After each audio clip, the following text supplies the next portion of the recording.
Good evening, sir. And welcome back. Are you going German? Yes. Okay, can I go English? Yes. Okay. I'm losing mine, and I'm starting to go English You've myself. adopted the English back. I adopted, okay. yeah. Okay. So we could go we could go German. We could go German. We could go German. Yes. This is for a German Ned. shit. Scheiße. Scheiße. In the dark. Wait. Oh wait, say it together. Say it together. In the dark. Good. Das ist gut. That's good. Guten. This is good. This is good. This is good. Hello. We just talk like this for a couple hours. Time. Let's stop right now. Yes. Before we offend It's anybody. a serious time. Serious time. It's actually it's a serious time. Serious times we're living in. Braden and I don't get to do this together very often, so No, yeah, I forgot we were being recorded this we whole wanted time. to be silly. What's up? We wanted to be silly to start. Yeah. Yeah. They're Yeah. shit in the And dark. I was feeling like medieval peasant. Yeah, you started well, and like Yeah. I think what I just did outside just was affecting my brain at the start, so I just went with that voice. Yeah. I've kind of been doing a lot of like thinking about being a medieval peasant recently. Like I Yeah. told Kaylee the other day that I actually enjoy doing the dishes because I like to think hate that I am like a 16th century scullery maid for like a noble. That's just like, oh dearest, we got to get this down ready for the Lord. Got to get it all scrubbed nice and clean. And that inspires you to do your dishes. Yeah. And you're a woman in this scenario. Yeah, I'm In a your scullery own mind, maid. Yeah, You're a scullery maid. 16th. I don't think there are many. I don't know actually. Yeah, I don't know either. Probably, but Go with maid. but 'cause that's what you're specifically, I comfortable want to with, evoke like the old scullery maid woman trope. and you do the dishes. Yeah, and just like, it's got to get nice and clean for me, Lord. Do you think when they were doing dishes, they felt that way, like positive about it? Probably. I don't think they did. I I don't think know. like most people, they were probably like, I fucking hate doing dishes.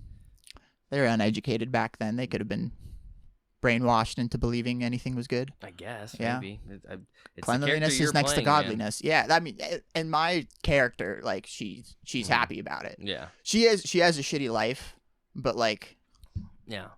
focusing on those tasks. Does keeps she her- have kids or anything at home? No, Is she's she barren. just her. Yeah. Well, that's good. If you're going to be a peasant, better to be like not like a single. That's why she's a scullery maid, 'cause she couldn't get married off. That's fair. Yeah. I forgot about that. Yeah, that's what happened. Huh. I think. I should try to do like I fucking hate doing dishes. I Yeah, well, I don't hate pretend you're doing- someone else. I Yeah. like doing. I mean, I'm I don't like or hate, but there are times like if it takes too long, then I start like getting frustrated. Lately, I've been like listening to audiobooks and stuff while I do them, so it's not too bad. That's good. Yeah, I like to listen to music sometimes. like like an old timey scholarly maid would listen Yeah. to music. Yeah, like How would she do listen that? to like 3 Days Grace or something. Yeah, like Yeah. 3 Days Grace or something. Yeah, like Huh. how they did back then. You know, Miranda and I have. Okay, so this goes a little farther, but over New Year's when we saw you, Jared had like, late 90s, early 2000s melodic rock. I don't even know what to call it. Melodic rock. Melodic rock, I guess. Type of music playing. What I call buzz ballads music, because there was this CD that came out when we were younger that you could order off the commercials. It was called Buzz Ballads, and it had like Three Doors Down and Fuel. And, Oh, yeah, you know, bands like that. Creed's on there. Trapped. It's certainly Trapped. Yeah. So Jared got really big in it. We told him about buzz ballads because he rode on this bus. It's legendary in Kersey, Bus 8, where the bus driver, played that kind of music. So we jokingly call it bus ballads now instead of buzz ballads because it's the bus music. Yeah. So Miranda and I got inspired to listen to a bunch of that last week. Like, Jared has been texting me what he's been listening to, so it's like in my head. So we just put on a 90s thing. We got drunk, a little more than drunk. Yeah. It's me, her, and Sora just fucking boogied to that. And 3 Days Grace came into that list. It was Oh, like- definitely. I thought that was a little too late. I used to be a huge fan of 3 Days Grace back in middle school. Middle school, like Modern Warfare 2 times, four, I would yeah. bump 3 Mhm. Days Grace in those lobbies. Yeah, I remember Animal I've Become was like the menu for Yeah. one of the SmackDown versus Raw games. Those were my biggest like emo sad boy days too. And I love 3 Days Grace. Yeah. They got rid of the singer, and now they have a different singer. And like to me, that's one of those bands that like it's such a distinct voice. The band is the singer. Yeah. Or the singer is the band. Yeah. And so I saw he's in a new band now, so I kind of want to go in that direct just to keep up with that voice. Right. Yeah. So I don't know. Kaylee and I have been listening to older music recently. Yeah. Yeah. Yeah. Like this kind of like the kind of older music we're talking about. Well, we were doing Or like even older. Billy Joel. Oh wow, like, even older. Okay, yeah, like yeah. stuff like that. Oh, you came in here to Sinatra playing, so you know we like to I bob love me and some weave. Sinatra. I went through my Sinatra phase early though, like in my Yeah. teenage years. Yeah. Is when I like was really bumping Sinatra and stuff, like because I was into the Fallout games and Okay, Frank yeah. Sinatra had a few songs Oh, on he there. sure yeah. did. Yeah. Yeah, and I was just like, I always knew like who Frank Sinatra was, but like explored him more at that time. I went to this wedding a few years ago, more than a few years ago now, with Maggie. I don't think you ever met my friend Maggie, but I went with her Yeah. to this wedding in Ohio, and it was at this really nice country club-esque type of place, and the music was, you know, your basic wedding music, but you'd have to go downstairs to go to the bathroom, and in the bathroom throughout the night, Frank Sinatra was just blaring. Yeah. So every time I'd go to pee, I wouldn't be bummed. I'd be like, oh, fuck, I wonder what Sinatra song is down there. And when you're drunk from a wedding, like, and you're going from like, I don't know, the Killers, you know, Right. to Frank Sinatra. Need a vibe switch. It's just such an Especially, energy. that's calming music to have in a bathroom. Yeah. After like a chaotic This environment. kind of place. Yeah. Like Frank Sinatra might have played at this place once upon a time. You know? Right. So So it's a good soothing yeah. thing to bring you down. Yeah. Yeah. So I don't know where I was going with any of this. Me neither. One, we're probably going to be listening to 90s and 2000s music a lot when we're on our couples getaway weekend. Yeah. Because Jared's coming. He's like our couple's kid. if we're a dual couple, the four of us, Jared's our son. He's a son, yeah. Yeah. So that'll be fun. But he's been into that. Or and I like just the feel fun uncle. Oh, Jared is definitely the fun uncle for Yeah. sure. Shout out to Jared. He listens now, so hopefully he hears this episode before we see him. Nerd shit. Let's get into some nerd shit. And you know what? I want to start with something. Just something. It's not new nerd shit, but it is like one of our older segments when we tackle things we spoke about in a prior podcast that I'm Yes. going to bring up now. And I know you have something to add to this as well. Oh, definitely.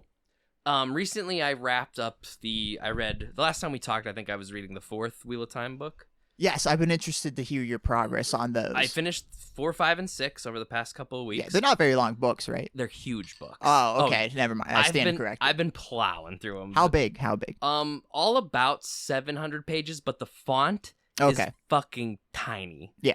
And like I think some of the later ones are 800. We're talking 40-something hour audiobooks because that's what I do. I listen when I can't read. So you're saying like 700 pages squeezed down? Squeezed down. Yeah. Like if they wanted to make the words big, it'd be like. If they were bigger, they'd be 1,000-something page books. Yeah. No doubt. At least the fourth book. They're fucking huge. But like, you know, my job gives me a lot of time to just sit and read. Right. So I've been picking. So I got through 4, It's 5, market and 6. research. I mean, so fucking good. I have talked the past few episodes. Me and Kaiten talked about it. I could go on and on and on about Wheel of Time.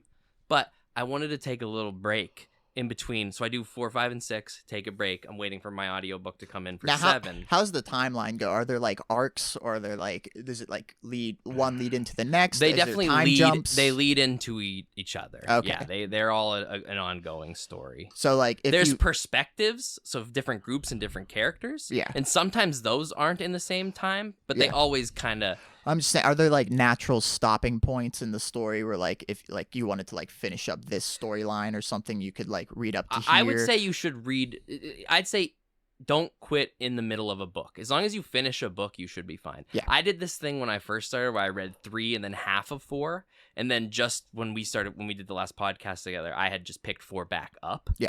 And I was able to get back on, but it was like really hard at first to just hop into the middle of like literally the biggest of the books with like most of like the lore and like building upon the magic system. So like that was a bad idea. But then I just read all 4, needed to read 5 immediately. 5, one of the best books I've ever fucking read. 4, So they just keep getting better, would 4 you say? I would say so. I think they do start to divot now, like where I'm at a little, but Jake promised me the ending was still really good. Yeah. But like to a lot of people, 4 is considered the best one. And I did really like 4, but 5 I just thought was such a fucking awesome fantasy book. It's a very build. So is 5 like the more action packed? 5 is definitely the action. Yeah. And like all of his that's books kind of like are where very I'm at with my series right now. Where, right. Like, the last one, like in the installment, is like exactly a lot of the action happens. Exactly. And that's what I liked about 5. And then 6 kind of like slowed it back down. Yeah. It needed to. And they, did some world building and shit. But like 5 was such an awesome book. So I'm taking a break. I decided to take a break. I wrapped that up last Friday. So in my off time, I was inspired by you from the last time you were on. And so I decided to just top back in Eragon. Yep. Because like I had said, I was wondering if you started them. I had read the first one when I was younger, and I knew the story enough. And I read, I think, to a point of the second one. That's what I mean. It was basically not in my brain, right? Yeah.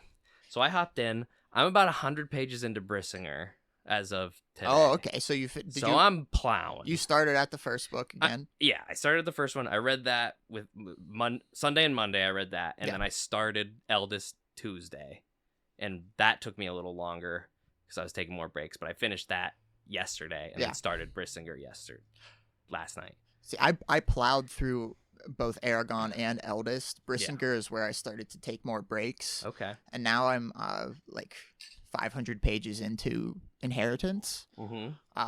I've been deliberately slowing down some because I don't want to just like blow through it all and then not have something to read. So like there would be nights with the first 2 books I would read like 10 chapters in a row, but with these ones I'm just taking my time. Yeah. If that's all my plan is to keep plowing. Like my goal is to finish Inheritance by next week. The thing that I really like about these books, and I even told Miranda when I started, like I said, I've been reading those Wheel Times. They're fucking tight. Like I knew these were big books, but then I opened them and I was like, oh, I'm gonna fuck these up. Like I'm gonna tear through these things. Like, and I did. I mean, the first book I read in 2 days. I was just like, let's burn this. And I knew the first one enough that like I didn't really have to pay close attention to what I was reading. Yeah, I still don't know anything about it really. No. The books? Oh, Eragon. Sorry, I thought. No.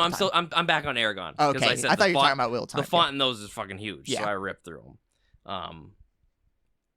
Even Brissinger's like 700 something pages, but I'm like, they're easy. It's not a Wheel of Time 700 pages. They're definitely easy to tear through. But I forgot most of the second book, and it was fun getting back into it. But I will say this, I was really disappointed with it. Like the first 200 pages, I was just like, man, I'm not vibing. Like it was just boring compared to like where we left off. Trying to remember what they were even doing in the beginning of the second one. And the parts I did like was the Roarin perspective of him with the town and the resort come to get him and yada yada yada. Yeah, at first I didn't like that because I was like, oh, I don't really like that. I did like, but then I grew into it because I was like, oh, it was interesting. Yeah, like as that long as I liked more than because the Eragon story was him like traveling to the elf, like, and it was 200 pages or so in before he got to the Elismira, the elf or the wherever the elves live. Yeah, it's a lot of like, it wasn't interesting. It's kind of like Lord of the Rings, where like a lot of descriptions of traveling, and it was just like it just wasn't like I was pumped when we get back to Roarin, but it was still just like But once we got into like Eragon learning from the other dragon rider and like getting the history of the magic, and it started getting a lot better. I actually did like that's where I started getting a lot. Another thing I'll say about the series is like you can definitely see, especially now that I started Brissinger, what I wasn't digging about it at first too was like, I feel like with Wheel of Time, I've been reading like a master writer's work, and like you can feel that Eragon was this guy's like first book. Yeah. It's a good book, but it's full of just like, little writer things that you're just like, this could be better. There's definitely predictable things because you can recognize even just the trope. Like his style of writing and storytelling was just like, huh. And in Eldest, it was pretty like it was. Like I said, those first 200 pages, I texted Jake at one point and I was like, yo, I'm reading the Eragon series and like you can just, it's not good to go from like Wheel of Time and Bryan Sanderson and then, this guy's first 2 books he ever wrote. Right. But then I got into the late, like the last 400 pages and I was like, okay, no, he is getting better. And then I started Brissinger and right out the gate, I was like, oh yeah, this is where you can see like this guy has been writing now for years and years. He's on his 3rd of this book series. He's confident, and it's actually pretty good. So it's fun watching, like, him become a better writer. Yeah. Because I like the story. That's what I told Jake. I was like, the story in this is really good. I just think his writing in the beginning bits, you can tell he's new. Yeah. Like one thing I just wanted to critique was like I didn't want to give away that I was reading it until we recorded, but I wanted to text you at one point and be like, "Yo, how many chapters or segments are gonna end with Eragon just falling asleep, passing out, or blacking out?" Oh, I he was gets like, beat the fuck up in the early like stories. not even that though. Like every like the guy didn't know how to end a scene, so he was like, for some reason, Eragon passes out. Like he didn't know how to go from one location to another without Eragon blacking out. Yeah, or going to sleep. He stops doing that as much. There are I noticed in Brissinger it wasn't as bad. Yeah, there are still instances where he gets beat up or like he loses consciousness, Sure. but it happens way less because it happens so much. It's in the traditional hero's journey where like he gets more powerful as it goes on. I don't even mind that he does get knocked out. It's just the fact that like that's how every chapter would end. Like you'd be at the end of a chapter because Eragon's out. Yeah. Instead of just like ending a scene and then going to another scene, or maybe Eragon gets knocked out and then there's still something happening. Nope, he's out and we're going to the next chapter. And I just thought that was kind of like interesting the more it happened. It made me think of like Jason Momoa in Aquaman 1 and all the explosion scenes. Because it just happened. It just so many became times predictable at a point. Like, he started to notice. Right, it was so much. I was like, he's so many scenes end blacked out with again. explosions. There was a part in Brissinger where he was blacking out, and I was like, oh fuck, this is it. But then he didn't, and I was like, and the chapter kept going. Yeah. But I've really been enjoying. I forgot how fun. I did know a little bit about the beginning of Brissinger. I think I read the beginning when I was young. I got the book when I was in 10th grade, or 11th grade. And I just forgot. I knew they fought the Razak, but like I didn't know the ins and outs, the gritty details. It's a fun battle, dude. Not to spoil. I'm trying to be as spoiler free about the series in general as I can. But Eldest. What I didn't like about the beginning, it was just a bunch of walking around for 200 pages. Yeah. If it wasn't roaring, Brissinger's like right out the gate. There is a ritual where slaves are going up on this mountain and like cutting their blood and eating each other, and it's fucked up. It gets gnarly Right out the gate, and I was like, we're not even wasting time. We are at the Razak right now. Yeah. Yeah. So I really dug. The first 100 pages of this book are pretty good. Yeah, you could tell his pacing got better because it pretty much leads off right at the end of the second book, like right into the third book, and they're like, we're gonna go get the Razak at the end of the second book, and then they're going to get the Razak in the third book right away. So it's like, let's get these people out of the way. They're like minor antagonists in the grander scheme of things, but like they've been like a persistent threat that it's just like, this is a good like third installment activity to do in the build it off. Yeah. Like let's defeat these enemies, like show that they're different from the first two books, that like they've grown. I think I said it on our last podcast, but now that I'm fresh with it again, I will reiterate. It's like the fucking Jabba's palace thing at the beginning of Return of the Jedi. It's just here's this great action scene. It's very much like Star Wars. Yeah. Oh yeah, very much, dude. Eldest was all it was. And this isn't even its fault. It's actually pretty good for journey. This. I mean, it's a hero's Empire journey, Strikes Back meets Last Jedi. Yeah. Which isn't a bad thing because Eldest came out, 13 years before Last Jedi. Yeah. So like they borrowed some ideas from this, but it's but it does it really well. I was stoked learning about the magic system through Eldest. That's one of the very like good strengths about this series. They have a really well thought out magic system that is like it makes sense. It does make them overpowered, but not so much in a sense that like you can't see them being defeated. And like Eragon still gets beat up a lot, even though he acknowledges that like later on he becomes too big of a threat for just like regular people.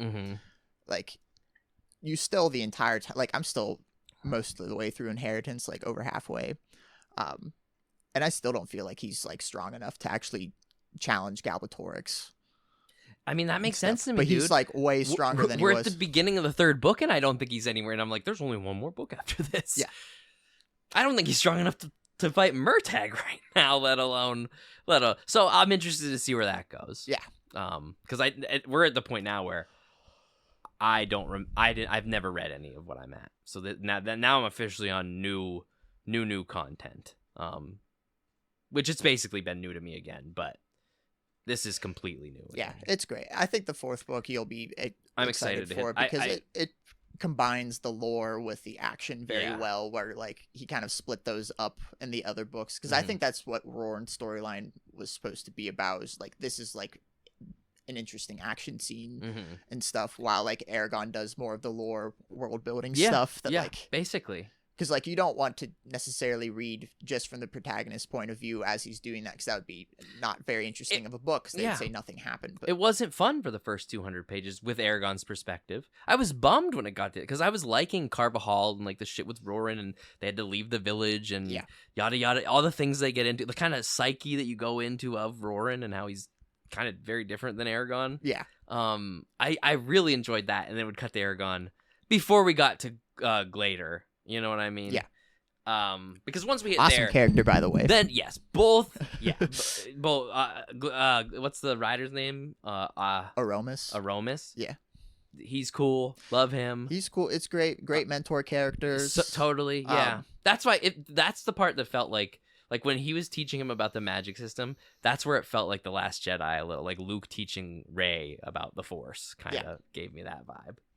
I love the reveal, the chapter reveal of when you first meet them. Oh yeah. Because like it just like starts off like you have no idea what's gonna happen. Like he's just taken to who his teacher's gonna be, and then like you hear like flap of wings, and like it was so well done that like I had to read the next chapter right away. Well, and that's what they did so well, because like it ends the chapter with him seeing the dragon, and then it cuts to Roran for 2 chapters. Yeah. And even though you were excited about Roran, you're finally like this is the part where I would go, I don't want to get too far from the microphone, but like if I was watching a movie, I'd go, like, something interesting. I'd be in it. And then boom, we're back to Roran, and I'm like, this is good too. This is good. But I was finally excited for when we got back to Eragon, whereas I wasn't up till that point. I'm interested to know, do you have a special voice for Glader in your head when you read him? Let me tell you something about voices. Because here's another thing. I'm going to talk about a couple of my negative experiences with this series. So like I do when I drive at work, if I'm reading a book, I'm typically reading when I can and listening to the audiobook when I can't. Mm-hmm. So I have this guy who does the voices in this audiobook, dude. And for the most part, he, like with human characters, you figure it out. He does a fine enough job. His acting is dog shit. Anytime there's a dramatic moment, he takes you out of it with that. Yeah. But when he does the dragon's voices, or anything that's like an animal that's a person in a way. This is Saphira. I love you, little one. Oh, God. It's like a growly. So, like, right out I got used to it. Don't get me wrong. I'd rather it be Rachel Weisz. It was bad. That's what I wanted it to be. Rachel Weisz, that's the voice I have for her in my head. As you should. As anybody should. So, with not Saphira, Yoda, not fucking Yoda. It's like, if I have my phone, I'll play it live on this podcast. It'd be hard to... Little one, it's like that. I love you, little one. He does have so when he does Glader, he just gets really deep into it. When he does the mirror or the werecat kitty, it was funny when at first, because like you meet the werecat before you meet Glader. At least with Glader, he was like, he made it a little rougher. But when he got to the werecat, he just did the same voice he does for Saphira, and I was like, "What the fuck is this? This is confusing." So like, it's hard for me to give it a voice in my head, because the voice in my head, even though I want it to not be that voice, it's the one that comes in my head even when I'm just reading it.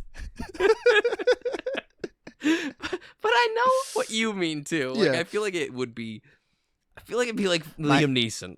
Mine was Sean Connery. Sean Connery from Dragonheart. Sure, yeah. Yeah. Nope, I get this. I will play it for you at some point. It's so hard because like, and like I said, I've gotten used to it, so it doesn't. I don't even think about it anymore. But at first, like Saphira's given all these like life lessons in this fucking. I couldn't even think of her as a girl, let alone. Right, it just sounds like a monster. Yeah.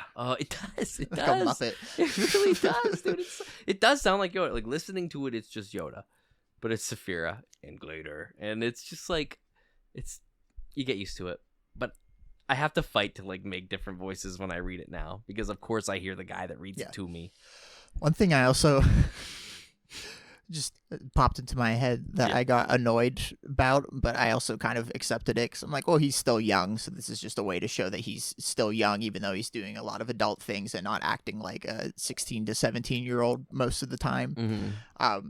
Is that he would get like pissed off all the time when like adults wouldn't tell him certain things, even though they would have perfectly good explanations and would have to like spell it out for him why they couldn't say certain things, usually to do with the ancient language and how like it works and stuff. And He it does have happens a lot of fucking questions. a lot. Yeah, it happens a lot of times, but I'm like, he's young. That's just like how they are. But at the same time, it happened so many times. I was like, okay, let's just give him the benefit of the doubt for a second. Yeah, there are. This is a gripe I kind of have with Wheel of Time too. A little more with Wheel of Time, but there are a lot of issues that could be solved if just people just talked it out, like just gave all the information they had about a certain situation, and then we'd get away.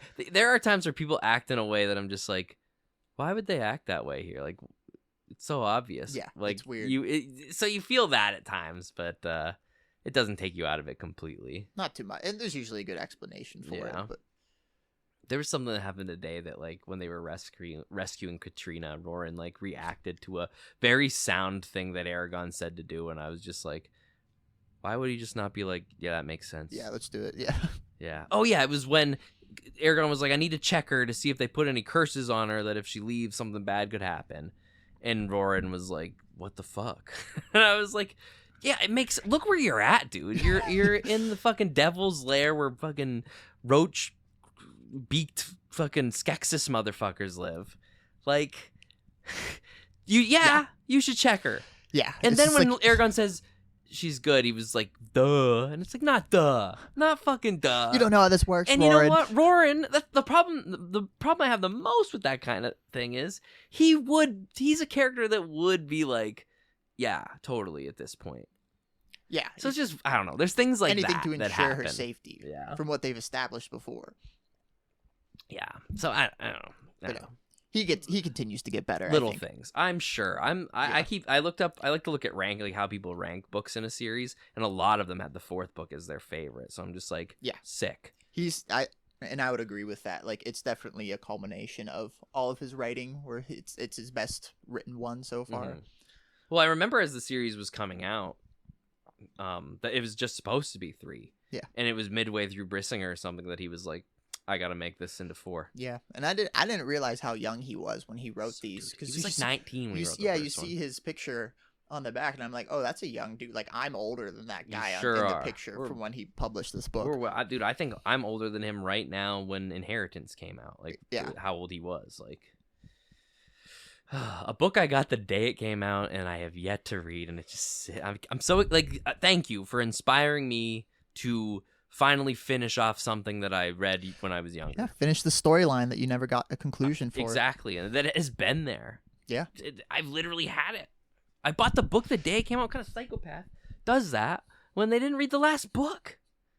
But I'm happy, and I think when I finish it, we should just make a video of just talking about the series as a whole. And react to the live-action movie. Yes. Yeah, because I haven't seen it in a while. I rewatched it the other day. Yeah. I bet I'd hate it way more now that I know more. I hated parts of it, having known more about the story now, but there is also parts that I was surprised that I still enjoyed. That's fair.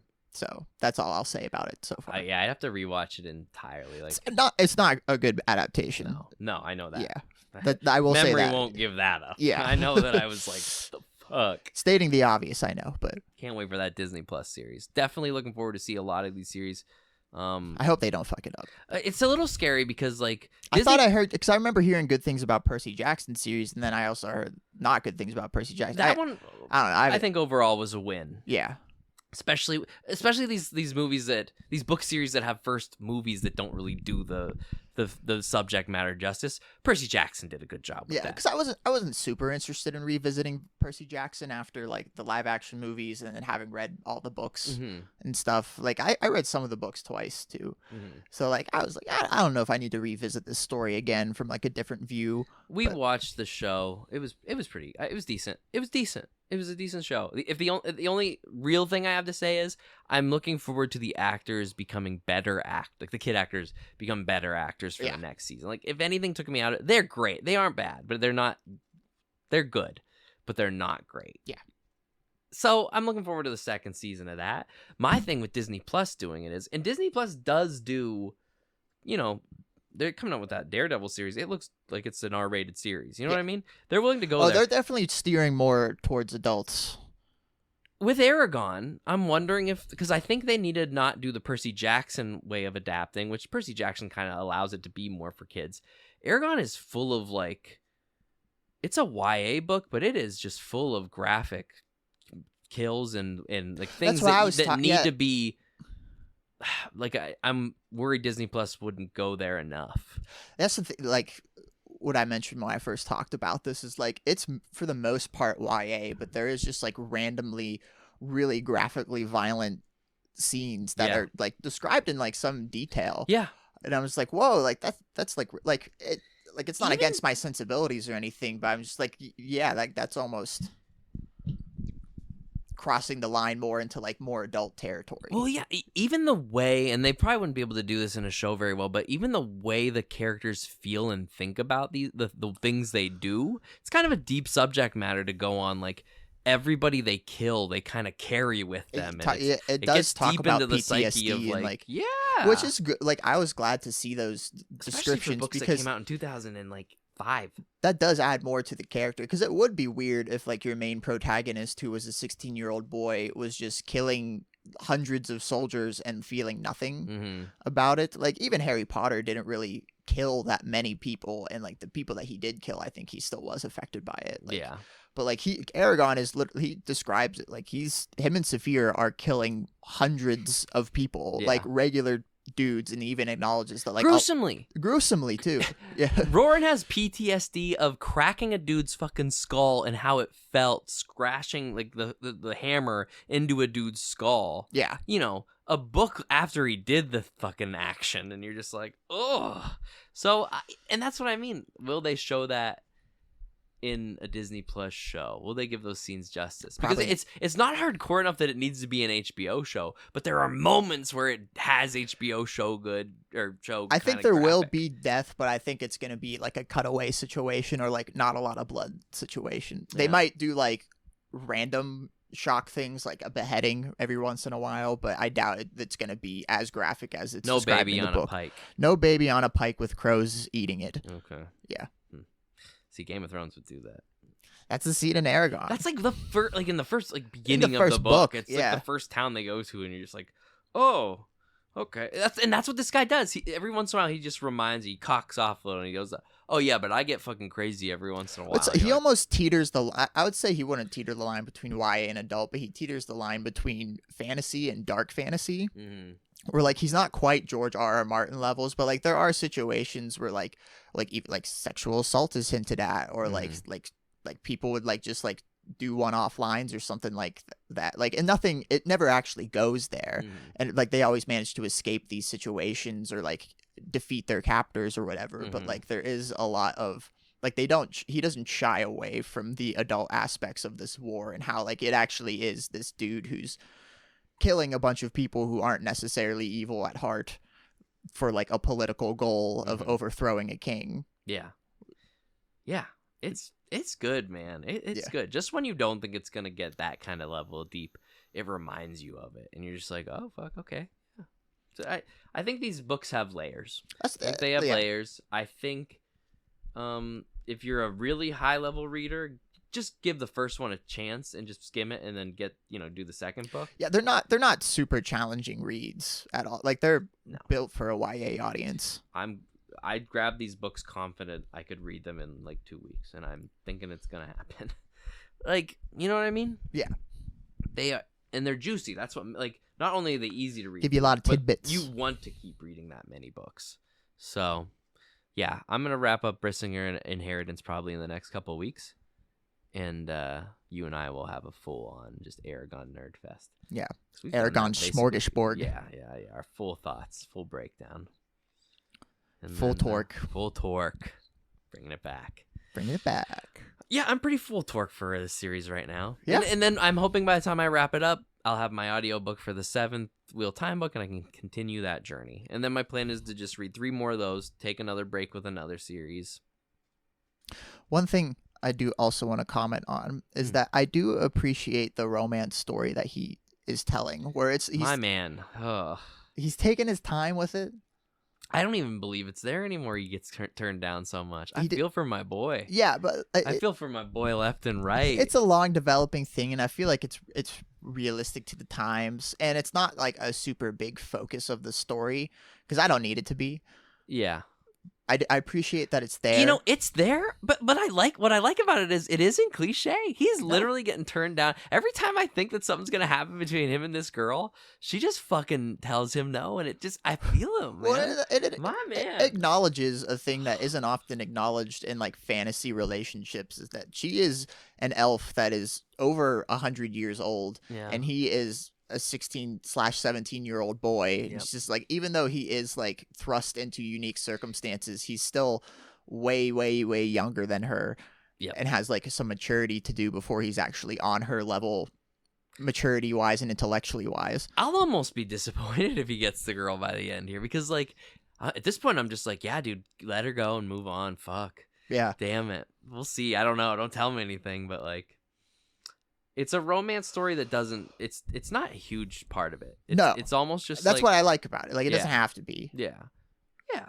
You don't need shoehorned romances in anywhere, but if you're gonna put them in, I like how he's doing it. Where it's not a huge focus. It's still. I don't know if I like it, but I don't like it. My man, it's just heartbroken all the time. Yeah, well, it ties into his emotional development because that is, a big part of these books is seeing how he's growing and evolving and like becoming a person that could be a threat to Galbatorix's power. Yeah. And like a part of that is like his emotional journey of becoming an adult.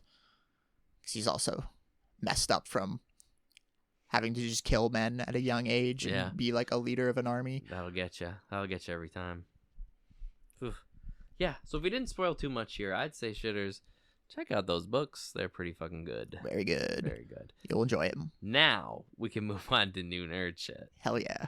Braden, it's you, man. You gotta go first. You gotta step up to the bat and swing. Well, one of my new nerd shits was going to be the movie that we were going to watch. Okay, so save it. If that's still on the table. Still on the table. Yeah. Beyond that, I mean, we talked about Eragon, which was my Put other that in. new Said nerd it shit. at dinner, and I was like, ha ha ha.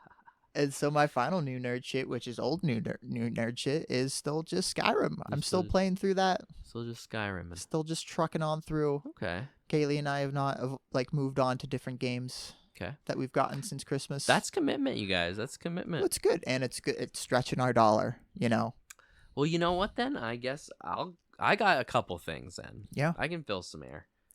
I'll start with this one. We finally wrapped up and watched all of the new season of Castlevania Nocturne. Oh, I still need to get back into Castlevania. I've never fully completed the series. The I've always liked it, The original series, dude. and it's not long. It's 4 seasons. They're all like 10 episodes, and I think the first season only like maybe 6 episodes. First season, I thought was like 3 episodes. It's very short. Yeah. I thought I was almost overdoing what I was thinking with 6. Amazing. Love that fucking show. Just gets better.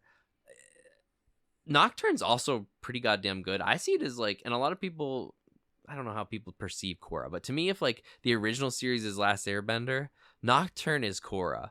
Like, not as good as the first one. But it's because the first one's the first one, and that's why it can't be as good. Where this is still really fucking good, though. Right. And the second season, because like the first season bleeds into the second, like both season 1 and 2 tell one story.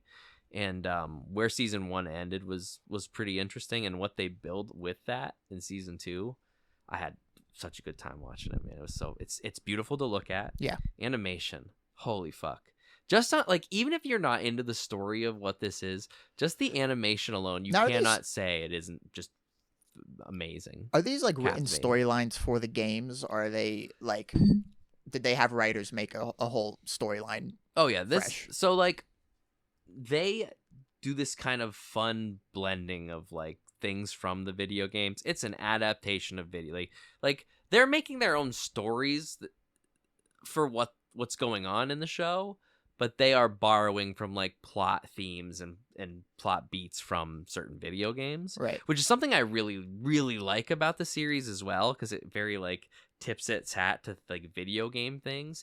Even the way I'd say that this whole series kind of went for the first 2 seasons, it felt like a video game the whole ride through. Like even at the end when they were fighting the main villain that we've been following the whole time, it was like, wow, they expended all their like things to finally beat her, and then what? Oh, there's a secret boss we have to fight. I've never played the games, but even I could They're see like awesome, the tropes dude. and stuff with it. Yeah, and it's just the way they do the tropes, but make it work in a television styled format. Yeah, it's so good. They're great. It's a great.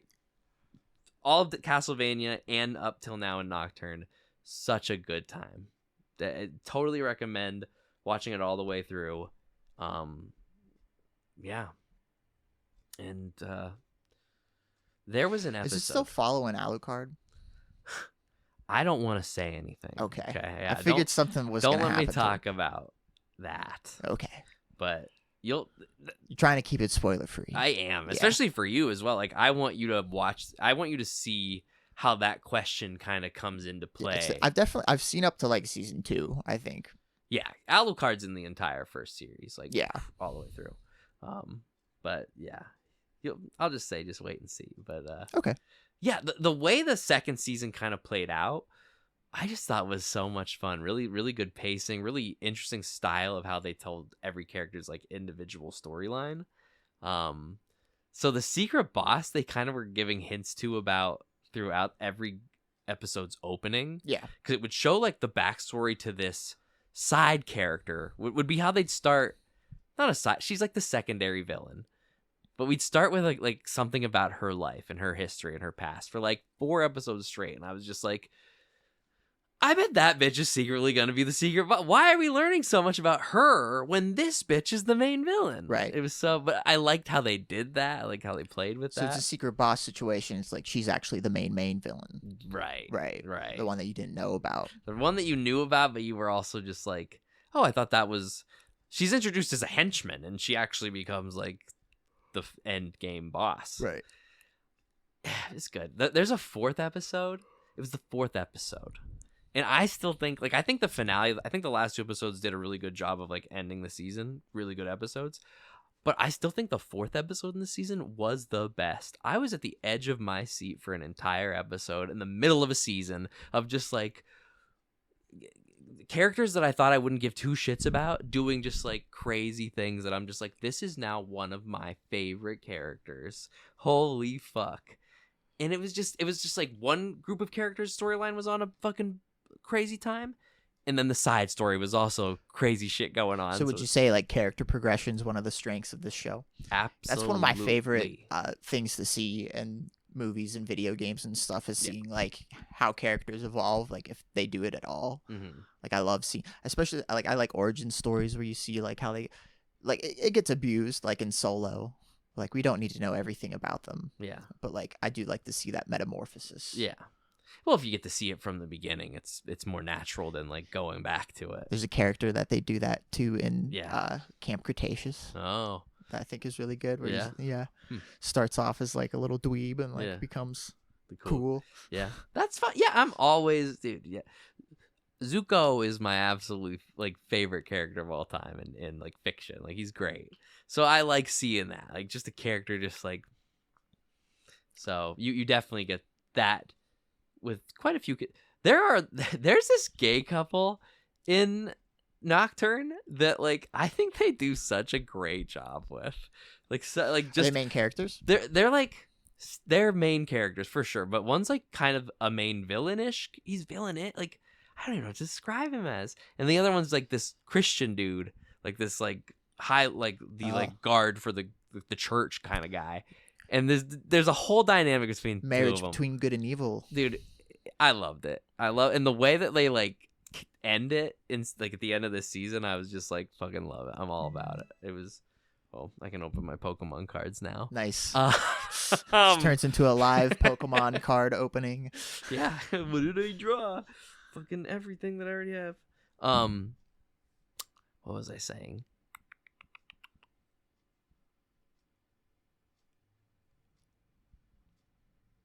What were we talking about? Nocturne. Oh yeah, Castlevania. Yeah. Really took me out of it. It was like a Pavlovian response. Sorry, I have to open a pack of Pokemon cards right now. Wait, what just happened? My mouth's all dry. Who am I? Yeah, seriously. Just hijacked your brain process there for a second. I got live on camera. I really don't. It did that though. Like we can laugh about it all we want, but it's exactly what happened. Yeah, good time. Oh yeah, boy, fourth episode. So what good. a time we live in. What a time. Does free will really exist? So yeah. Watch that. Watch all of it. Just fucking binge that shit. It's a very bingeable show. I've always been. I don't know if it's a thing. Oh, the gay couple. We were talking about the gay couple. I don't know if it's a thing Kaylee would be into, but it might just have to be a series I see on my own. I don't know. It's a lot of vampire action. Castlevania. I think you'd like it. I think you would like it, but we'll see. Sometimes I'm off with my recommendations. I don't think it's anything like I feel like if you like Arcane, this could be a stretch, but I think if you like Arcane, you'll like Castlevania. Like it's telling just as good. You like good It's animation. more graphic. It's definitely different. It's good, different animation. Yeah, it's vampires. It's vampires. But dude, it's the first series starts off so well. It does. I think the first episode, maybe the first two episodes. No, it's the first episode. It's Dracula's backstory. It's like his life story for an entire episode. You're just getting to know the main villain. It's cool that he could be the main character of the season. It wouldn't be bad. Oh yeah, and he like carries through. Oh, dude, watch Castlevania. Yeah, just watch it all. Say no more. So that's one thing I'm doing.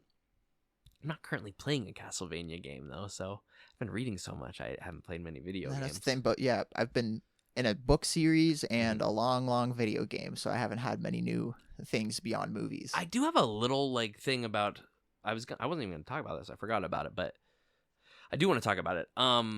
I've been playing a little bit. I started. They remade and put out just last week, I think, Ninja Gaiden 2 Black. Yeah, never played any of them. It's a remake of the 360 Ninja Gaiden 2 game. Is it a fighting game? What kind of game? It's like it's like a hack and slash kind of game. But like one of the best. One of the best, dude. So this game, it came out when I was I think I turned 16 when I got it, like for my 16th birthday. So it came out around there. It was one of my favorite Xbox 360 games. It's so good. It's one of the hardest fucking games I ever played. Like my parents got it for me right before they went on a vacation, and thank God, because I was raging this game. I saw when I got it, like the new one, the game, it was like, this story's 9 hours. You can beat it in 9 hours. I was like, that game was only 9 hours. Holy fuck. That was one of the craziest, most strenuous 9 hours of my life. I would slam. I found out I had a new level of rage with video games through this game. Right. But I loved it because you're a ninja. Challenging. Very challenging. You're a ninja and you just get new weapons to be a ninja, and you just run around and you literally chop people up. Like, it's very graphic. I remember being 16, very just hack being and very like, slash. I mean, the goal is to cut people's limbs off. There's a finisher that if you've cut like as long as you've cut any of their limbs off, you'll do like a final kill. Yeah. Because it controls more like a fight. Like, it controls like a fighting game. Certain moves you have to do a certain button combination to do. So it blends that in with just like jumping around, killing shit. Yeah. And I mean, so you're not a stealthy ninja? No, You're not just really. A murder You rampage walk ninja. around, things come to you. There might be times where you have to be stealthy, but like, it's basically like you're going room to room, just fucking more ninja assassin than just straight right. Ninja. And you get different. Like, you start with your sword and you can upgrade it, but you also like have a staff. You get like these claw hands. A gun. You never get a gun. You just get. I wish you get some sick. You get this big fucking scythe at one point. I don't have it yet right now, but when I beat it when I was younger, I can't wait to get those points. But like, so I downloaded it on my Xbox like a year ago, just because they have it on Game Pass, the original Ninja Gaiden 2. And it was one that, like, it's an older game now. Like, it's from 2007. And it showed a little. Yeah. And it was still fun to play, but I wasn't like into it as like I thought I was going to be. So then when they said, because they announced Ninja Gaiden 4 last week, and they were like, on top of that, here's a remake of 2. So it's like upgraded to play on regular consoles. And I was pumped about that, so I downloaded it, and it's like I'm playing that game again for the first time a little bit. but also it's like it looks really good. They fixed all like anything that needed a visual upgrade or like maybe a quality of life upgrade is there. The camera still is pretty like that era of like Yeah. like, you lose like there's so much going on that it's kind of part of the game to just be like, fuck this camera. Don't really know what's going on. Where am I? Like, but you just hit buttons and hopefully your guy will chop things up. And it's been really fun. It's like those scenes in the ninja movies where all the guys pile on top of you and you can't see them for a while and then you bust out of it. It's basically because you also have like Nimpo, so you can use like mana to like blast. I was going to ask if there's and magic. Shit. There's magic yeah, involved. you get throwing stars, your web. Yeah. It's sick. It's one of my fucking favorite games from my life. No and guns, though. I'm loving replaying it again. You know, just get an AR-15. No guns. No guns. No guns. Shoot some mofos. No. I can't remember if at a point like the bad guys end up having guns of any type, but you as a ninja just have no. You get some pretty fucking awesome giant weapons though. Yeah. So that's pretty fun. I remember the boss fights drove me fucking insane. Do you get one of those like it's like a spear, but it has it's like a pole arm with like it's like a chopping thing. Yeah, I think you like do. I think I know what you're talking about. Yeah. That's cool. They use those a lot in Kingdom. Okay. That manga that I read. Yeah, that's like the general's weapon that they'll like run around on horses and like slice people in half. That's pretty cool. Yeah. And I'm gonna say you get things like that. You totally get things like that. I'm almost certain. So yeah, I mean, a glaive. Yeah. Glaive. Okay. Yeah. I'm sure if I looked up a list of like all the weapons, because once again, as of right now, I only have up to the claw hands, so I'm like basing the weapon memory on a game I haven't played since I was 16 years old. Yeah. Half my life, I guess you could say. But yeah, they got a lot of cool weapons. So I don't know if anybody's out there that needs a game to play. It's on Game Pass, so if you have that, you can just download it. But it's only like a $50 game, if not totally worth it. One of my favorite childhood games, and now it's like it's for right now. Yeah, it feels like a right now game, other than like some things, but you roll with it. So that's another thing I've been doing. One other thing I wanted to touch on, and then I guess we were going to talk about Skeleton Crew. But before that, so I have been down a little, I haven't really been down a little, but this gave me an opportunity to discuss some Spider-Man stuff that I've gotten into lately. Ooh. So I'm going to start with this because I have less to say about this than I do about the other Spider-Man thing I want to talk about. But Disney Plus just released their first 2 episodes of the Friendly Neighborhood Spider-Man animated series.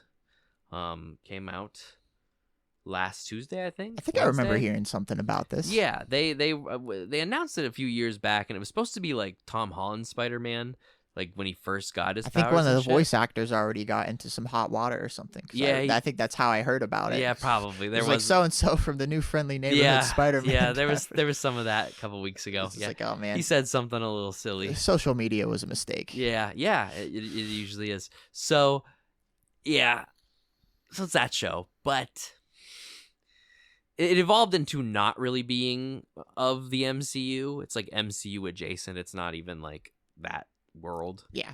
So it's a different like whatever can happen. Friendly Neighborhood Spider-Man. Yeah. But it kind of still borrows things from the MCU. There's an exact scene that they recreate in this series from Spider-Man Homecoming or Civil War. Avengers Civil War. Captain America Civil War. Yes. Stop it. So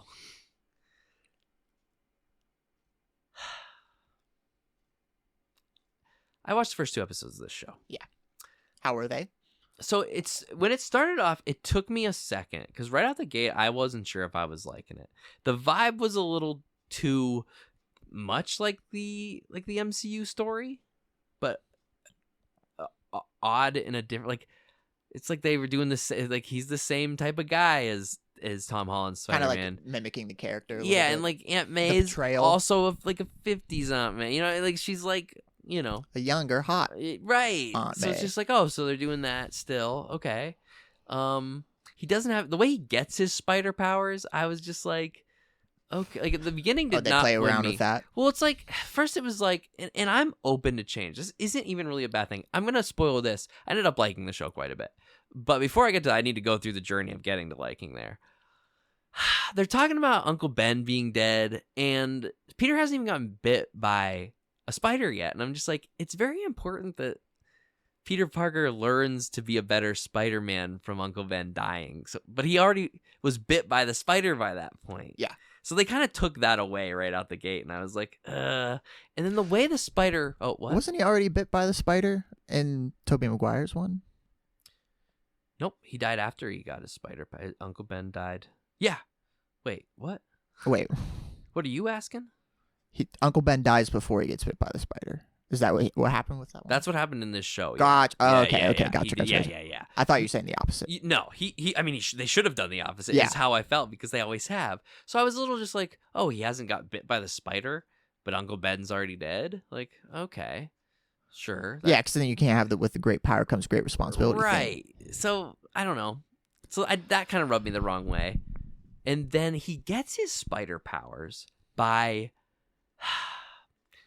So he goes to school. He gets to the first day of school, and right before he gets into the building, a portal opens, and like a weird venom creature, it looks like Venom but not Venom type of monster, is fighting Doctor Strange, and there's just this big battle with them for a little bit, and Peter does something heroic to save this girl he just met before he gets bit by a spider, but then a spider on a web comes out of the portal that Doctor Strange and this thing came from. Okay. And that's how he gets, like, it lands on Peter, and that's how he gets bit by a spider. And I'm just like, oh, like, I didn't vibe with that's how he got his spider powers. Like, just kind of happened, yeah. And it was like almost like it was like doing what they did in Miles Morales, like Spider-Verse, but doing it poorly.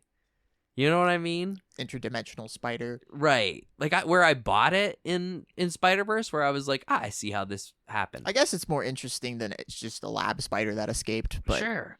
But it was like, in this sense, it was like, why even fucking is that spider in this portal? Yeah. So I was like, well, maybe they explain it. Maybe they do. I'm sure it'd be very weird if they never go back to what the fuck That'd be an happened odd way there. to give him his powers and then just never go back and explain it. You're right. You're probably right. Yeah. But right out the gate, I was like, oh, I don't know how I feel about this. And then it kind of started getting more into the story and more into the characters and more into the character dynamics. And I was like, oh, actually, this isn't bad. And like a lot of people online, I want to address this here and now. Because some people are bitching about the animation, which they're allowed to have an opinion on the animation, I suppose. But what they're judging is wrong. They don't like the art style. Oh, okay. The animation is really well done. The animation is very fluid and very, like, animators did a fantastic job on the show. It looks really good. I think what people mean to say is they don't like the art style because they gave it this, like, it's drawn like early Spider-Man comics. Like, it's got that very old kind of character style artwork. I think it looks really well with the animation. More like in line with the original. Yes. So the more the show got going, I was like, I actually, like, because when I saw trailers, I was like, I also don't know if I like how this looks. So it's blending a lot of different Spider-Men that people are aware of. Yeah. And, like, there's different characters. Like, they're not doing, like, I find it very interesting that Peter's, like, best friend in the series at his school is, and they don't even, like, they don't even be subtle about this. It is his, like, lesbian best friend. Yeah. And I'm just like, okay, I'm cool. Like, I've never seen Peter Parker with a lesbian best friend. Yeah. Let's go. Like, man, I wish I had a lesbian best friend when I was, like, that age, like, young. Would have been helpful. Absolutely would have been. Because I have them now, and I like them now. Yeah. So it's just like, oh, I wish I would have had him at that age. So it's cool seeing Peter with that, because he's got a crush on this girl, but, like, his friend is also like, I'll take her if you know. So you're like, oh, well. Kind of reminds me of Infamous. I've never played the first one. I've only played Second Son. Or wait, no, not Infamous. Invincible. Oh, okay. Yeah, not Infamous. Yeah. Yeah. Kind of like that. That dynamic. A little bit, yeah. Yeah. Yeah, but more like not as mature. So it's kind of fun to see too. Like it's how old is he supposed to be? He's a teenager. Like, he's in high school. I think he's like 15 or 16. So like Tom Holland's age was supposed to be. Yeah. Well, actually, you know, he might be 14. Don't quote me on that. He's either 14 or he's 16. I can't remember because I'm almost certain he's like a freshman in high school when this series starts. But I could be wrong. He doesn't have a car. He's always late for the bus. They do a fun thing that I thought was kind of dumb at first, but then they did a fun thing with it, where like in the first episode he's late for the bus and he reaches into his backpack dramatically, and you as the viewer are like, he's gonna dress up as Spider-Man, and all he has is like a sandwich and a banana, and you're like, why would he even look in there then? But Aunt May picks him up and gives him a ride. By the end of the first episode, he's late again for the bus, but then he has his homemade spider costume, which I also like. He's in a very like, it's very early days. He has a very makeshift kind of setup, like look for his costume. Yeah, which he would. And I love it. Yeah. I think it's a really cool design. 'Cause he sews the first one himself. Yeah. And then I don't know, the Tobey Maguire ones, they just kind of, He just got better. he's just good He at just sewing. made a better one. Yeah. he just got really good at textiles and sewing and stuff. Yeah, and I think the thing with this series is I don't think they plan on, like, I'm sure at some point he'll get a normal Spider-Man, but I think they're gonna just roll with this look for right now. And it's funny how they're like moving characters around and stuff. Like, you get introduced to Harry Osborn pretty early on. You don't know it's Harry Osborn at first. It's just like he saves the guy. His name's Harry. Yada yada yada. But then you meet Norman Osborn at some point, and they do kind of like a cool shift with him that I think is interesting. Where, so they when you're introduced to Norman Osborn, it's the end of the first episode, and they recreate the scene from Civil War where Tom Holland like finds a DVD player and like walks up to, like, they literally play the song from, they do the exact scene. So he's in he sees a nice car at his parking lot. He goes in, he's like, hey Aunt May, it's really, I think it's, some people were bitching about it. I thought it was really cool how they did it, because you're thinking, is Tony Stark gonna be sitting there? And it's Norman Osborn actually. And it's just like, whoa. And then it like he offers him a job at Oscorp, and so like it borrowed something from the MCU, but then it gave it its own storyline with its own it. flavor, because that makes you think, oh, what's gonna happen this time? Yeah, and like it's one of those episodic, superhero series where like there's a main like baddie that he has to fight in the episode, but there's also this interwoven greater storyline, threat outside right? of Or that, like that they're building toward. And for only 2 episodes, and for something that like right out the gate I was a little like not knowing how I was feeling about it, I was actually pretty happy with it. It's on Disney Plus, you said? It's on Disney Plus. First 2 episodes are out, and the way the second episode ended, I was like, yeah, I'm excited to see where the third episode goes. I'm never mad about more Spider-Man content. Not if it's done well. Not if it's done well. I think, and I've seen mixed opinions online, but I think those people who like it are getting a better time out of it, and I think you'd like it too. Yeah. So that was the one Spider-Man thing I wanted to talk about. The other Spider-Man thing I wanted to drop in on was something I was going to talk about last time, but we kind of went pretty long, so I just scrapped it. So this gave me an opportunity to talk about two Spider-Man things. Well, I'm doing another accent for the episode. Here we go. Yeah, so me and the Spider Guy. No, stop it. So this actually goes back about a year. I hopped into they rebooted the Ultimate Marvel storyline I think in I the remember comics. you talking about this. Yeah. Probably. So like I got into that a little bit. I was interested. I wanted to read the Ultimate Spider-Man that was going on through that. So I did a little bit of like, I read how, the Marvel chapters that I had to read to figure out how we got to this new Ultimate universe. Yeah. And it was set up very interestingly. And I'm not going to get into all that here. That sounds like it'd be pretty deep. Just assume that like this is a different multiverse. Yeah, makes sense to me. Happens all the time. Happens all the time. And we're about 13 or 14 issues in now, so I feel like I have enough to talk about. The premise of it I thought was really fun. So like there's, in the midst of this multiversal shit going on, things happen that like alter the events of the main storyline of Marvel. And for instance, this guy that took over the multiverse like made it so that certain heroes didn't ever exist, Spider-Man being one of them. So like they took the spider out, and like there's an evil organization of like all the villains who are now in control of like the universe that changed things. Yeah. So there's this cataclysmic event, just a council of bad guys, where like Aunt May dies instead of Uncle Ben, and like just it alters the way things go. Yeah. I don't know how more to say the same thing. It's a different timeline. So in this timeline, Peter's like rather older. He's married to MJ. They have 2 kids that are like 8 and 11 or something like that.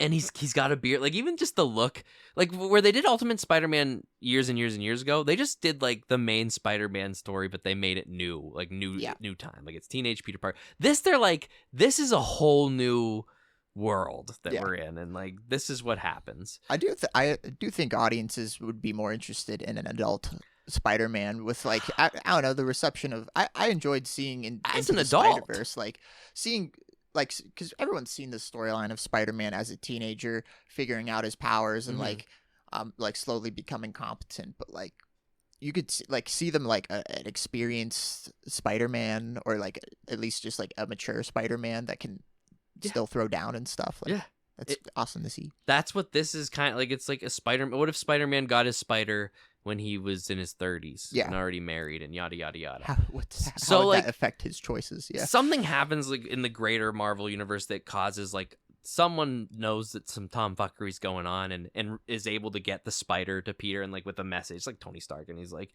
this is what should be, like, you need to get bit by this. He convinces him to get the power. So that's like the first issue.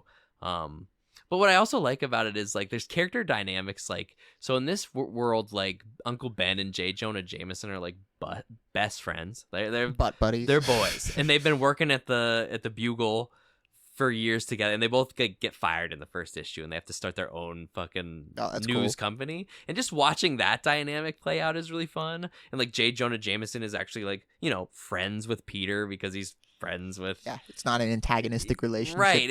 Like, he's like guiding one of Peter's kids, like giving him like life advice and shit. So it's just fun seeing characters that you already know, still their character, but they're just like, this is who they'd be in this kind of setting. Different circumstances. Yes. And that's one of the fun things they do. Another fun thing that I like that they're doing, and I'm still curious to see where they're gonna go with it with this, but like, Harry Osborn meets Peter at this point in time, like, as Peter Spider-Man, because he also has, like, he's like a Green Goblin hero that got his arm, like, he got like Tony Stark armor and made it into like what the Green Goblin is, right? And him and Spider-Man like work together to fight bad guys and that's shit. cool. So that's a fun night. And sometimes you're not like, sometimes there's moments where you're like, oh, like, Harry's a little darker, like Harry might twist, but then he doesn't do like the absolute worst thing. So it's fun to see, like, is he gonna stay nice, right, or not? It's coming in as like more of a cynical adult that suddenly gained a bunch of power. Yes, that's different from like a teenager who's still a little idealistic about life, gaining power. And the thing is, like, the same event that caused Aunt May to die caused Norman Osborn to die. So like, both of Harry and Peter have like siblings that they died in the same attack, so they have different ways they feel about the issue, different things that like kind of guide them to be heroes. Aunt May was a nice woman, Norman Osborn was a fucking asshole to Harry, right? So like, it's very interesting, the kind of like stuff they dive into. Harry's married to Gwen, so Harry's married to Gwen Stacy. Interesting. There's a whole, like, every character gets like something to do. It's only, like I said, it's only 13 or 14 issues in. I think that completed like an arc, and then like we're on the beginning of another arc right now with like a Sinister Six type of arc. I think it's pretty good. I think it's a pretty fun. How do you read these?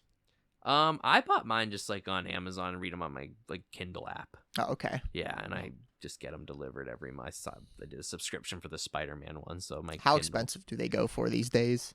I think an issue is like $5 or $6 when it comes out. That's not bad. The digital version is like $5 something. Yeah, because I know sometimes comics can get pretty pricey. Yeah. The American like digital comics are rather like, you know, the price of a normal comic issue. Yeah, because I've not read many comics, American ones at least. Yeah. Oh yeah. There's lots, man, and they're all pretty good. And honestly, one of my favorite ways of reading them is on my like tablet or my phone. Like, I just think, I'm not a big like ebook kind of guy, but with comic books, I'm kind of a big fan. You can really like get in on some of the artwork and like really look at what you're looking at. Like, it makes, you know, backlight makes an image just really pop.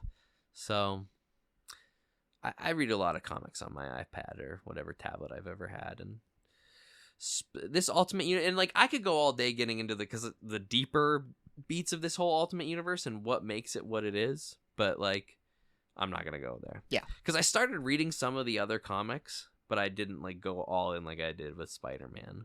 And I'm just having fun with just the Spider-Man storyline. So, yeah, that is where I'm at with that. That is where I'm at with that. Well, cool. A lot of Spider-Man things that I'm not aware of. Yeah. I'm not tapped into the same sources as you are, so. Yeah, that's fair. I can't expect everybody to keep up with everything. That's why I'm here, to ignorant. keep up for all of us. Yeah. And do this podcast. So Got your finger on the pulse. Oh, dude, it's all I care about. Yeah. It's the thing, I don't care about everything else going Finger on. in that pulse. Finger right in that pulse. Yeah. Full torque. Full torque. Full torque. I think that's everything.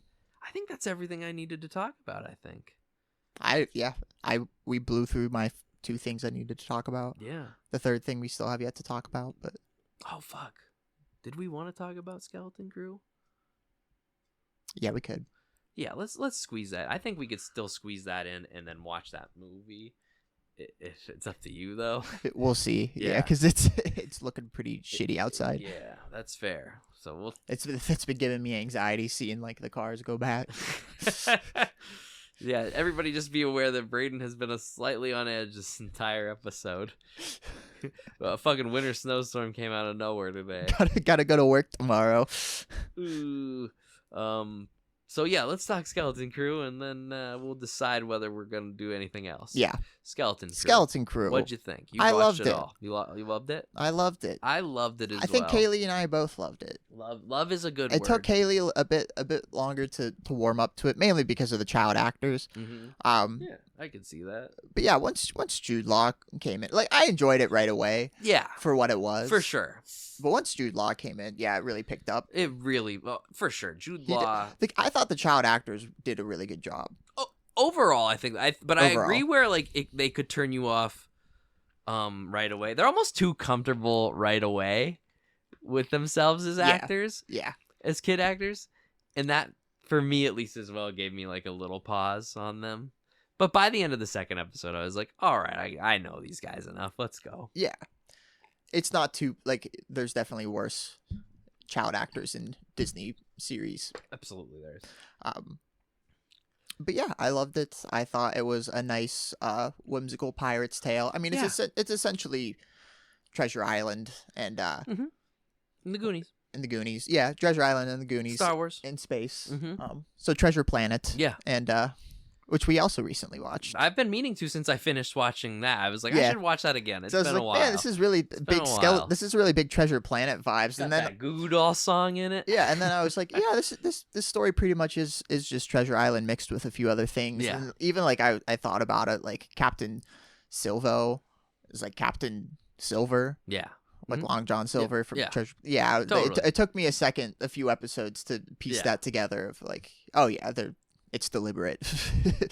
And it's better for it. Yeah. If you're going to do something, if you're going to do something that's based on something else, go all in. Yeah. Like, don't hide that that's what you're doing. And we watched Muppet Treasure Island and Treasure Planet. Why not? Not that long ago. Why fucking not? Those are great. And I think like that's a style that I think works for almost anything. Like if you do that storyline with any like type of media and you do it well, it's gonna work. And it's fun seeing Star Wars paint slapped on it. Yes, it fucking is, dude. It's so good. It's got some good characters. It doesn't have the same kind of like meat that Andor has. No. But it is still a really good, it's still competently whimsical written adventure. Like it's not breaking any new ground or anything. The ending's not super like, whoa, it's just like a fun ending. Like the last episode's very just action, and then we're done. It's like a fun, like it's definitely aimed more towards a younger audience, but adults can enjoy it. And it's just a fun time, a fun ride. Like I like seeing the characters interacting with each other. They have a great droid characters, a slam dunk droid character. Oh, dude, pirate droid. Every time that pirate droid. Oh my god, genius! Whoever thought of that. Loved him. What was his name again? It was like KB. No, KB was the one girl. Oh fuck! Yeah. With the visor. Yeah. I knew it when we were watching it. I know. It's been a couple weeks now. SMEE or SM33. SM33. SM33. Yeah, and they call him 33. And they call him 33. Yeah. It's supposed to be Mr. Shmee. Oh my god. Yeah. That's fantastic. Yeah. So that's just it, you know. And every scene he had, like, okay, the episode that really, really did it for me, like the first two I was in, but I was like, I need to see more. The third episode was like the one that did it for me. It was the one where you know, Jude Jude Law Law just popped off for a whole episode. Yeah. And seeing his dynamic with the other characters. But I loved when him and the droid were in the room and the droid's just like, he backs out and he goes, "Aye," or something like that. He comes back in and says it again. I was like, it just had that good Star Wars humor in it as well that I just really goofy love. droids. Yes. Droids drive a lot of Star Wars humor.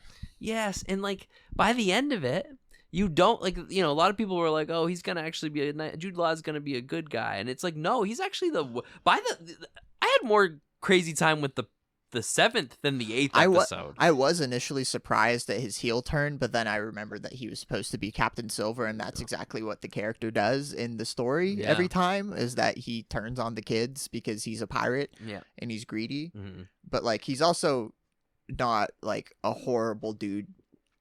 Yeah. Like there is like a part of him.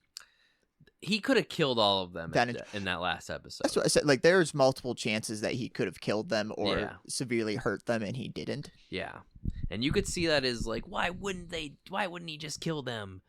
But you could also be like, they're telling us that he might not be that kind of like, he sucks. Yeah, he is an asshole. He goes straight asshole by the end. A scoundrel for sure. I was almost sad to see somebody I liked as much as Jude Law be that mean and evil, but I was like, hey, you know, we're doing it, and he won me over. He definitely carries the show. Mm-hmm. Although the child actors held they all have their own little mini arcs every episode that kind of makes you like them a little more and a little more. And that's all you need to do is like write some competent backstories for characters and make you grow to love them a little bit instead of just saying like, this is who they are. Mm-hmm.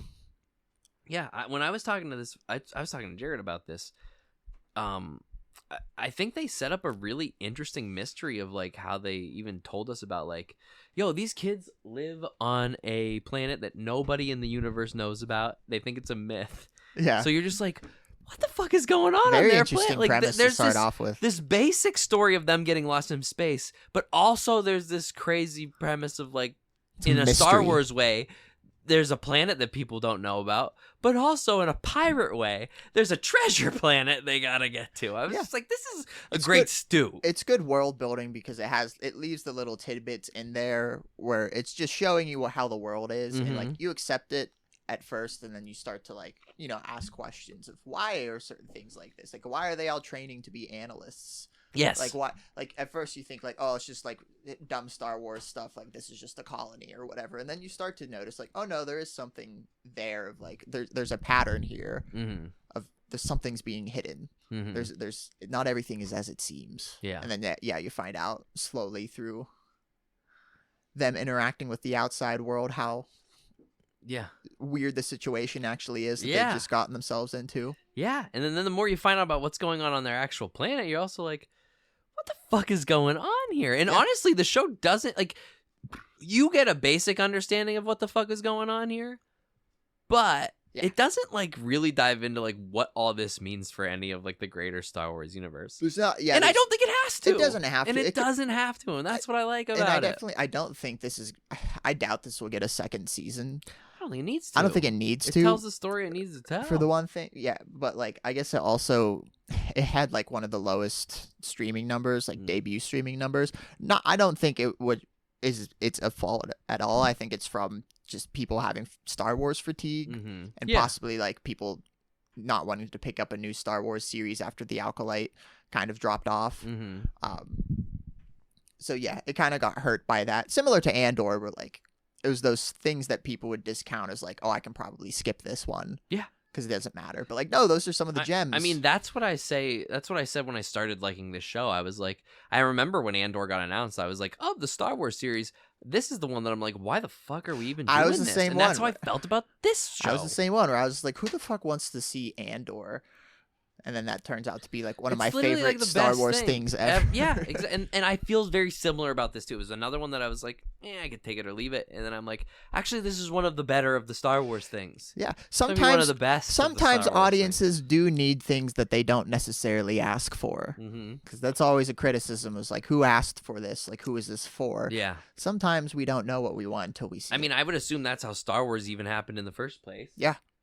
People didn't know that that's what they wanted until they saw it. They did. That's how I felt about Guardians of the Galaxy as well when it was coming out. I was like, who even knows those comics? Yeah, this crazy James Gunn, unknown James Gunn. Now some fucking 3-year-old has, Chris Pratt on his underwear. Yeah. Because that movie was one of the best ones. So, yeah, it's always good to see these, like, little... Forever changed those characters in comic book history to where they would have definitely faded into obscurity because they were already close. Basically. Before they were revived, and now they're like, A-list on people's characters. Underpants. Yeah. That's what I'm talking about. Who would have thought... I remember reading about the profiles of the Guardians characters when that movie was announced. I'm like, who greenlit this movie? Because I was reading about Groot, and I'm like, oh, I bet Groot's going to be a hit, though. Because I was like, he sounds like an interesting character that no one's ever like seen on the big screen before. And I was right. The merchandising is everywhere. Yeah, oh, for sure. You could probably see that in a lot of Star Wars things too, but I bet if they made a Neo like action figure, people would buy the fuck out of that. Yeah. Same with Grogu. Dude, I like the owl. I like the little owl lady that they met on the moon. She was that cool. They went to, and then like how she showed up. That was an interesting thing. I think that was the 3rd episode as well. I was just like, wow, this has so much Star Wars in it. I love it. It was nice seeing like X-Wings and stuff, and like seeing a little bit of like how the Republic is doing. That was another interesting dynamic of how like they still thought that they're in the old Republic. Like they completely skipped over the war with like the Empire and everything from like the rise and fall of the Empire. They completely missed. What war? Yeah. Oh shit. There's been a couple, and I like how they finally answer that, but like you find out at the very end when the computer's like, the last we heard from you was the Jedi were like bad, and and that they lost contact right when the Clone Wars they ended. referenced Order 66 that like it's an AI that had that order. You think like for this world right now that all their information they have, even their leader only knows up to Old Revenge of the Sith, and nothing else. So that's just, I don't know, like one thing you could want from this series is like, where does this society go from here? But as a piece of media, I don't need it. Yeah. And honestly, the answer is probably not great a few decades down the road, because if the sequel series remain canon, which they will, because that also made me sad. I'm like, oh, this is before the New Republic fell again. They just came back into some pretty fucked up galaxy. They get at least, because I think it's in that like Mandalorian era of time, so it's like they get a good like 20 to 30 years before shit gets a little wild again. Yeah, enough time for Neil and all of the kids to be drafting age. And I'll be honest with you, it's hard to say, because like, well, I'm gonna ask you this, man. How do you think the greater galaxy as a whole was impacted by the events of the sequels?